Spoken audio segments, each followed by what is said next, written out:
नमस्कार मेरे प्यारे साथियों, कपिल काचो सिक्योर यूट्यूब चैनल पर दोस्तों आपका बहुत बहुत स्वागत है।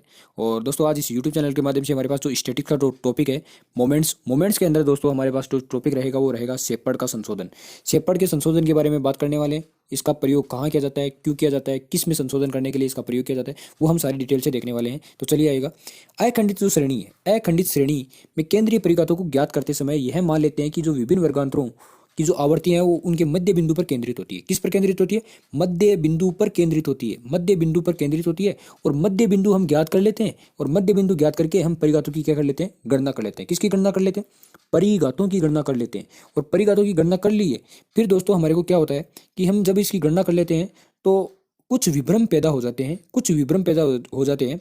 क्यों हो जाते हैं? क्योंकि मध्य बिंदु के आधार पर हम गणना कर लेते हैं। क्यों करते हैं? क्योंकि हमारे को ये जो गणन क्रिया है वो सरल लगती है और सरल लगने की वजह से हम इसकी गणना कर लेते हैं। और इस मान्यता से यदि हम बात करें तो कुछ विभ्रम पैदा हो जाते हैं और जिसको संशोधित करने के लिए शेपर्ड महोदय ने समायोजन बताए हैं कुछ। और उन्हीं उन्हीं समायोजनों को हम क्या नाम देते हैं? शेपर्ड के संशोधन के नाम से जानते हैं। अब सर्वप्रथम तो हमारे को यह जानना है कि अखंडित श्रेणी को क्या कहते हैं। तो इसी को अविच्छिन्न श्रेणी कहा जाता है, इसी को सतत श्रेणी कहा जाता है। इसी को क्या कहा जाता है? सतत श्रेणी। तो सतत श्रेणी, अविच्छिन्न श्रेणी और अखंडित श्रेणी एक ही बात है। इस अखंडित श्रेणी में जो मध्य बिंदु हम निकालते हैं उसी मध्य बिंदु के आधार पर हम किसकी गणना कर लेते हैं? परिघातों की। जिसकी वजह से कुछ क्या मिलती है हमारे को? विभ्रम मिलते हैं। और उन विभ्रमों का संशोधन करने के लिए जो शेपर्ड संशोधन आया है उसी के बारे में हम बात करने वाले हैं। तो ये शेपर्ड का जो संशोधन है वो सबसे पहले हम देखते हैं। अब यहाँ पर ये जो म्यू डैश लगा रखा है ये क्यों लगाया है? क्योंकि यहाँ पर म्यू वन की वैल्यू भी काम लेनी है और यहीं पर हमारे को म्यू डैश वन की वैल्यू काम में लेनी है। तो यहाँ पर इसको अलग रिप्रेजेंट करने के लिए यहाँ पर डैश का प्रयोग कर दिया है, ये ध्यान रखना। तो यहाँ पर म्यू डैश वन बराबर क्या होता है? म्यू वन होता है और ये बराबर क्या होता है? जीरो। शुद्ध की आवश्यकता नहीं होती। कल दोस्तों हमने जो वीडियो देखा था मोमेंट्स का, उसमें हमने एक प्रैक्टिकल क्वेश्चन में हमने ये भी देखा था कि यहाँ पर शेपर्ड का संशोधन क्यों आवश्यक है। तो वो आज हम देखने वाले हैं कि वो शेपर्ड का संशोधन क्यों जरूरी है यहाँ पर। तो म्यू डैश वन बराबर म्यू वन होता है और बराबर क्या होता है? जीरो। शुद्ध की आवश्यकता नहीं होती। वैसे भी दोस्तों म्यू वन के बराबर तो सदैव क्या होता है? शून्य होता है। यानी कि हम कहें कि प्रथम परिघात का योग तो सदैव क्या होता है? शून्य होता है। क्या होता है? शून्य होता है। म्यू डैश टू की यदि हम बात करें तो म्यू टू माइनस आई स्क्वायर बट्टा में 12 क्या आया? म्यू डैश टू बराबर क्या होता है? म्यू टू माइनस आई स्क्वायर बट्टे में 12। अब ये आई स्क्वायर किसको रिप्रेजेंट कर रहा है? तो आपका जो वर्ग विस्तार होता है उसको ये रिप्रेजेंट कर रहा है। आई स्क्वायर किसको रिप्रेजेंट कर रहा है? वर्ग विस्तार को। तो यहाँ पर ये याद रखना, म्यू टू बराबर क्या होता है? म्यू डैश टू बराबर क्या होता है? म्यू टू माइनस आई स्क्वायर बट्टे 12। यहाँ पर संशोधन हो रहा है म्यू टू में। हम देखेंगे कि क्यों हो रहा है, क्यों नहीं हो रहा है। म्यू फर्स्ट में नहीं हुआ, म्यू सेकंड में हो रहा है। और म्यू थर्ड की बात करें तो म्यू थर्ड में भी दोस्तों शुद्धि की आवश्यकता नहीं होती, यहाँ पर भी जरूरी नहीं है। म्यू डैश फोर की बात करें तो इसका जो फॉर्मूला होता है वो क्या होता है?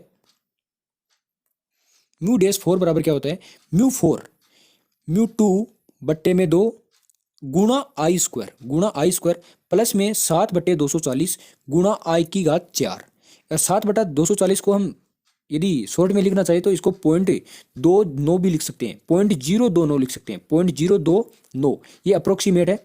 तो यहाँ पर हमारे पास जो ये फॉर्मूला है वो याद रखना है कि mu four minus mu two बट्टे में 2 और आई का स्क्वायर से ये मल्टीपल हो रही है प्लस 7/240 इंटू आई की घात 4 होती है। तो ये हमारे को याद रखना है। अब यहाँ पर हम देखें तो म्यू वन में और म्यू थ्री में किसी प्रकार का कोई संशोधन नहीं हुआ। और वो क्यों नहीं हुआ वो हम देखते हैं।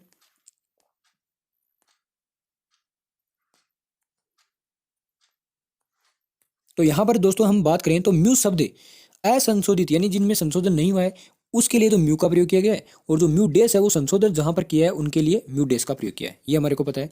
अब जैसा कि ऊपर के सूत्रों में हमने देखा कि प्रथम व तृतीय परिघातों में संशोधन की कोई आवश्यकता नहीं होती, क्योंकि उनमें विचलनों की धनात्मक व ऋणात्मक चिन्ह बनते रहते हैं, जिससे कि अशुद्धि क्षतिपूर्वक प्रकृति की होने के कारण लगभग समाप्त हो जाती है।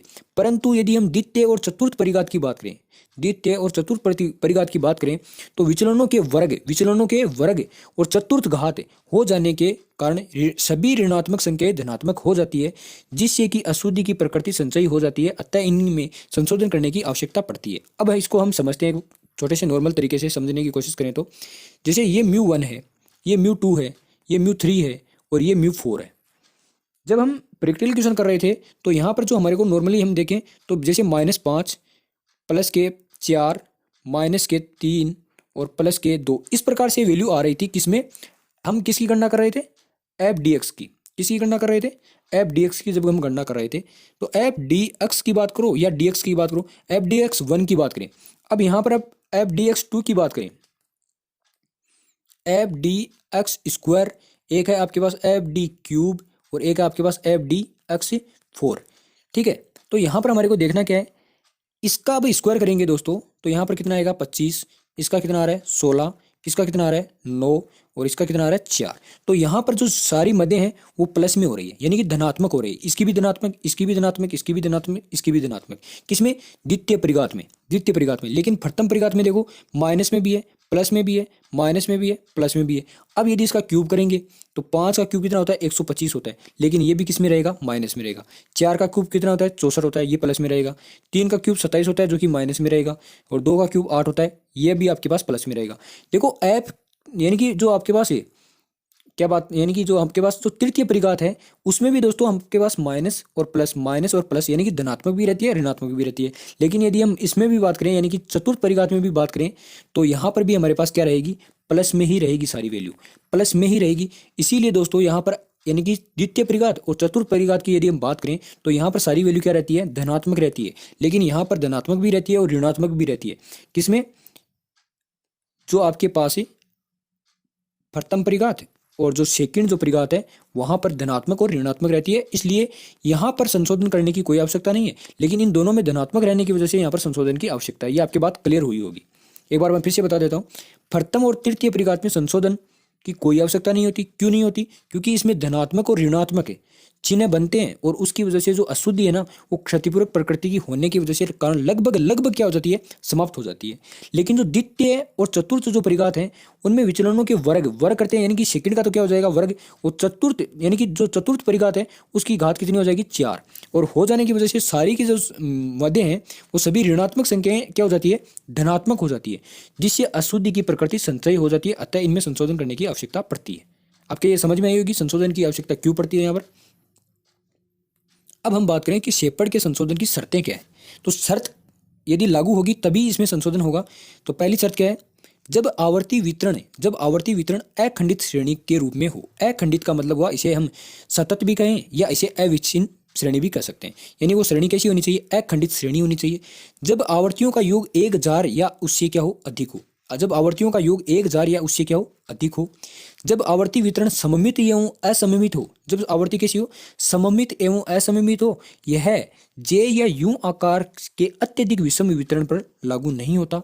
जब आवर्तियां श्रेणी के मध्य भाग से दोनों ओर, श्रेणी का जो मध्य भाग होता है इसके दोनों ओर लगातार घटती हुई शून्य की सीमा तक पहुंच रही होती है। यानी जैसे ये 5 है, इधर 4, इधर 3, इधर 2, इधर 1, इधर भी 4, 3, 2, इस प्रकार से। और अगला बिंदु है हमारे पास वो क्या है?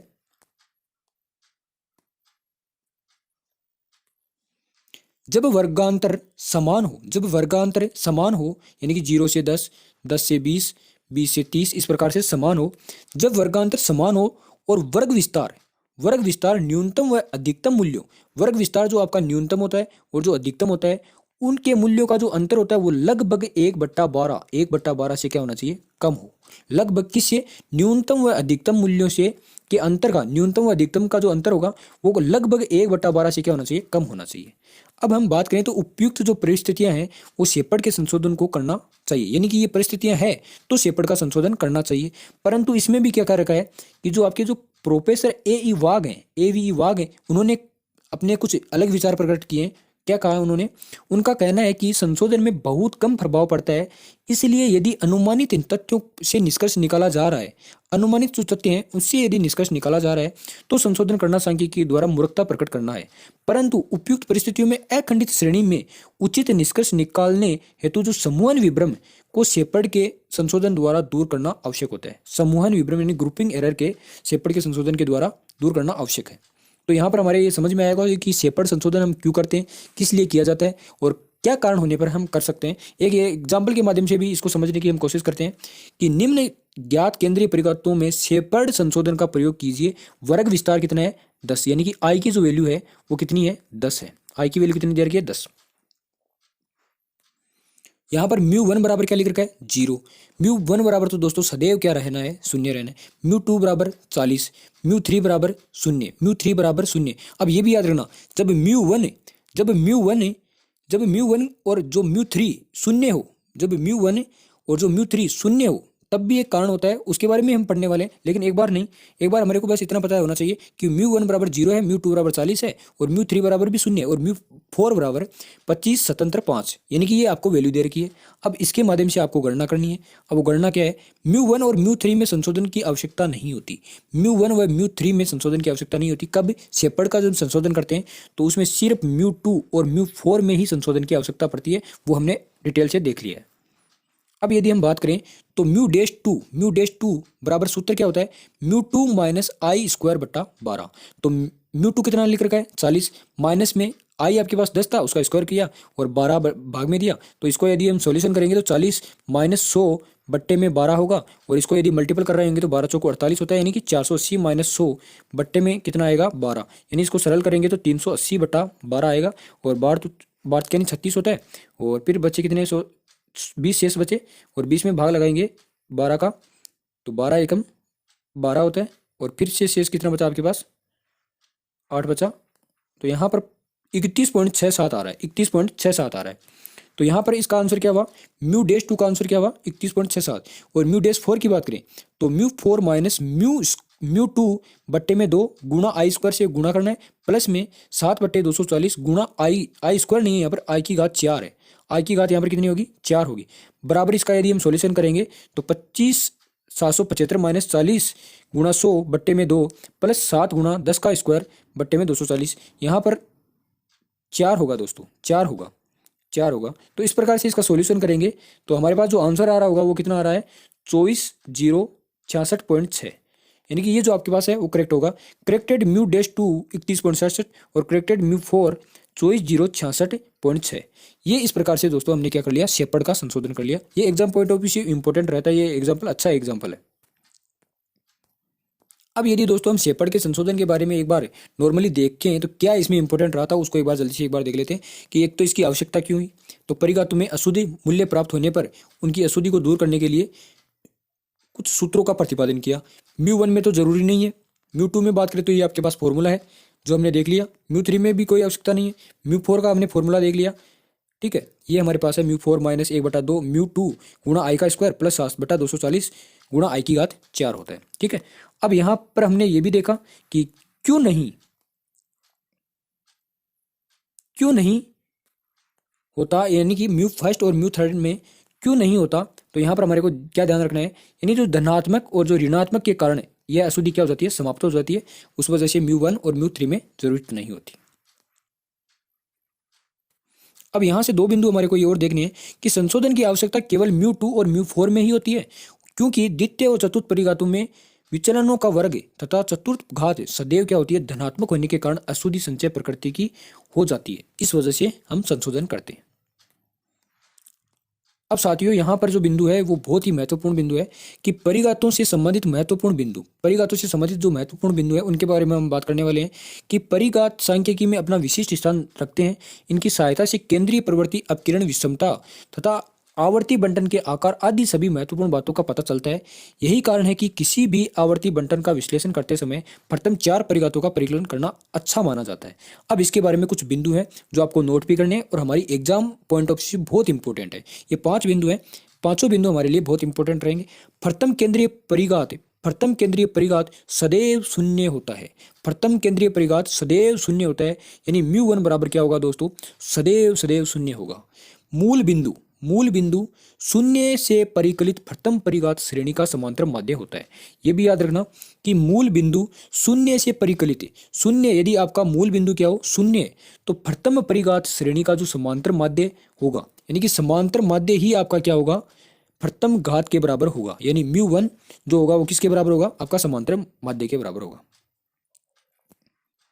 अगला बिंदु द्वितीय केंद्रीय परिघात विचरण यानी जिसे वेरिएंस कहा जाता है। द्वितीय केंद्रीय परिघात विचरण यानी जिसे वेरिएंस कहा जाता है वो होता है क्या है, तो म्यू टू बराबर क्या होता है, स्टैंडर्ड स्क्वायर। यानी कि म्यू टू आपका किसके बराबर होता है, स्टैंडर्ड स्क्वायर कह दो, या इसे वेरिएंस कह दो, या इसे प्रसरण कह दो, या हम इसे एक तरह से क्या कह सकते हैं, वेरियांस और इसे प्रसरण कह सकते हैं या विषय विचरण कह सकते हैं। ये तीन नाम है दोस्तों, ये याद रखना, विचरण, वेरियांस और प्रसरण। और ये स्टैंडर्ड स्क्वायर के बराबर होता है क्या, μ2। दूसरे शब्दों में प्रमाप विचलन द्वितीय परिघात और वर्गमूल होता है, यानी कि हमने देख लिया। केंद्रीय परिघातों का मूल्य किसी भी अन्य मूल्य से निकाले गए परिघातों से कम होता है। केंद्रीय परिघातों का जो मूल्य होता है ना, वो किसी भी अन्य मूल्य से निकाले गए परिघातों से कम होता है।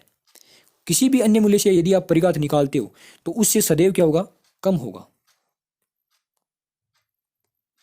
और अगला बिंदु है कि तीसरे तथा चौथे केंद्रीय परिघात विषमता तथा परतुशीर्षत्व की गणना में सहायता करते हैं।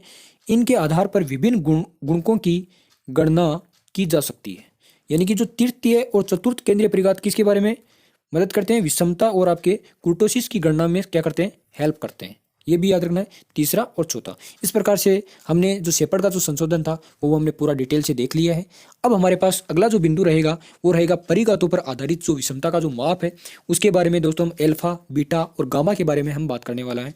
तो यहाँ पर यदि वीडियो आपको अच्छा लग रहा है तो वीडियो को शेयर करना है, लाइक करना है, और यदि चैनल पर आप नए हो तो दोस्तों चैनल को भी दोस्तों क्या करना है, सब्सक्राइब करना है। थैंक यू दोस्तों।